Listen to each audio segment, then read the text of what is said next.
നബി സല്ലല്ലാഹു അലൈഹി വസല്ലം പറയുന്നുണ്ട്, നാളെ പരലോകത്ത് എരിപൊരി കൊള്ളുന്ന വെയിലത്ത് എല്ലാവരും ശത്രുക്കളാകുന്ന പരലോകത്ത്, സ്വന്തം മക്കളും ഭാര്യമാരും മക്കളും എല്ലാവരും ശത്രുക്കളാകുന്ന പരലോകത്ത്, ഈ കൈ രണ്ടും നമുക്കെതിരെ സാക്ഷി പറയുന്ന പരലോകത്ത്, അൽയൗമ നഖ്തിമു അലാ അഫ്വാഹിഹിം, ഈ കൈകൾ നമുക്കെതിരെ, കാലുകൾ നമുക്കെതിരെ സാക്ഷി പറയുന്ന പരലോകത്ത്, ശരീരത്തിലെ മുഴുവൻ എല്ലുകളും നമ്മുടെ തൊലിയും എല്ലാം നമുക്കെതിരെ സംസാരിക്കുന്ന പരലോകത്ത്, ഒരാളും നമുക്ക് വേണ്ടി സംസാരിക്കാനില്ലാത്ത പരലോകത്ത് നമുക്ക് വേണ്ടി സംസാരിക്കുന്ന രണ്ടുപേരെ കുറിച്ച് നബി സല്ലല്ലാഹു അലൈഹി വസല്ലം പഠിപ്പിച്ചു തന്നു.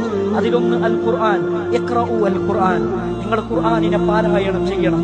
ഈ ഖുർആൻ യഅതി യൗമൽ ഖിയാമ, നാളെ പരലോകത്ത് വരും. ഉമ്മ ശത്രുവാകുന്ന പരലോകത്ത്, ഭാര്യ ശത്രുവാകുന്ന പരലോകത്ത്, ബന്ധുക്കൾ മുഴുവൻ ശത്രുവാകുന്ന പരലോകത്ത്, ശരീരം മുഴുവൻ ശത്രുവാകുന്ന പരലോകത്ത് നമുക്ക് വേണ്ടി സംസാരിക്കാൻ ആര് വരും? പരിശുദ്ധ ഖുർആൻ വരും. എങ്ങനെയെങ്കിലും ഈ ഖുർആനിനെ പാരായണത്തിലൂടെ, പഠനത്തിലൂടെ, ചിന്തയിലൂടെ, ജീവിതത്തിൽ പകർത്തുന്നതിലൂടെ ജീവിതത്തിലേക്ക് നമ്മൾ ചേർത്ത് വെച്ചവരാണോ ഈ ഖുർആൻ നമുക്ക് വേണ്ടി സാക്ഷി പറയാൻ വരുമെന്ന് മുഹമ്മദ് റസൂലുള്ളാഹി സ്വല്ലല്ലാഹു അലൈഹി വസല്ലമ നമ്മളെ പഠിപ്പിക്കുകയാണ്.